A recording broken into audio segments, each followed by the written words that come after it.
নমস্কার বন্ধুরা, আমি শর্মিষ্ঠা কিচেনে সবাইকে স্বাগত। আজকে আমি আপনাদের সঙ্গে একটা দুর্দান্ত রেসিপি শেয়ার করব, রুই মাছের মুড়িঘণ্ট। আপনারা চাইলে এটা কাতলা মাছ দিয়েও করতে পারেন বা শুধু মাথা দিয়েও করতে পারেন, কিন্তু আমি এটা রুই মাছ দিয়েই মুড়িঘণ্টটা করেছি।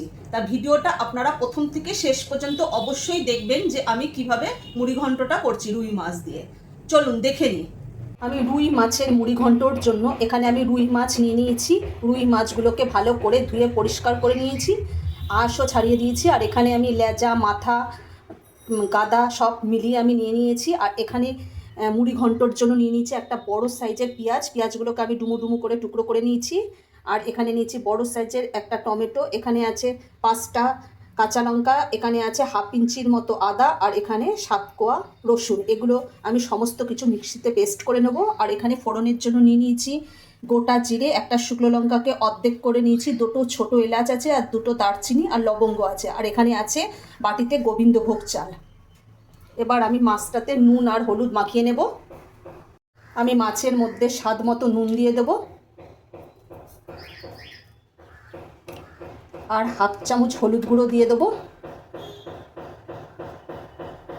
এবার আমি নুন আর হলুদটা ভালোভাবে মাখিয়ে নেব।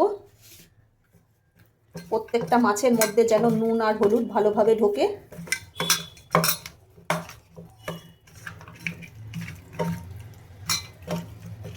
আবার নুন আর হলুদ মাখানো হয়ে গেছে। এবার আমি কড়াই বসিয়ে দেবো। আমি গ্যাসটা ধরিয়ে দিয়ে কড়াইটা বসিয়ে দিয়েছি। এবার কড়াইয়ের মধ্যে আমি গোবিন্দভোগ চালটা দিয়ে দেবো। গোবিন্দভোগ চালটা আমি একটু ভেজে নেব।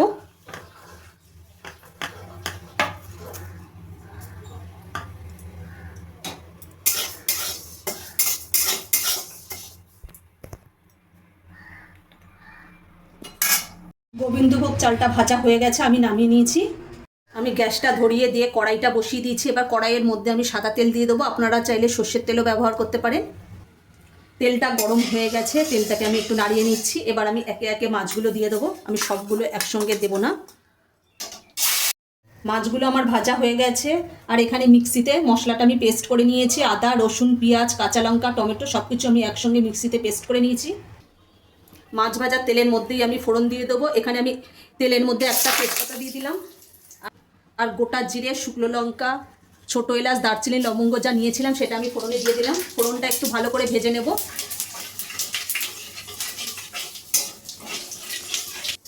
ফোড়নটা ভালো করে ভাজা হয়ে গেছে। ফোড়নের থেকে একটা সুন্দর মিষ্টি গন্ধ বেরোচ্ছে। আমি যে মিক্সিতে মশলাটা পেস্ট করে রেখে দিয়েছিলাম সেটা আমি দিয়ে দিলাম কড়াইতে।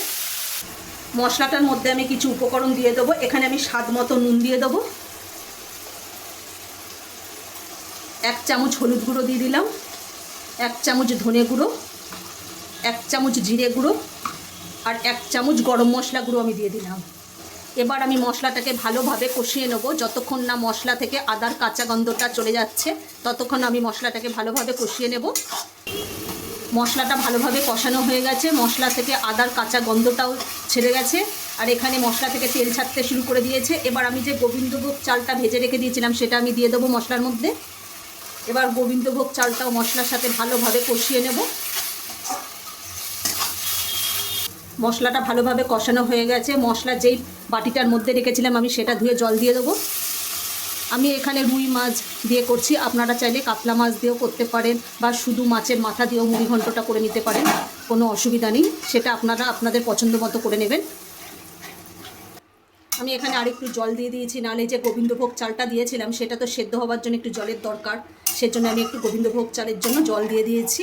এবার আমি ভালো করে এই ঝোলটাকে ফুটিয়ে নেব আর দেখে নেব যে গোবিন্দভোগ চালটাও সিদ্ধ হয়েছে কিনা।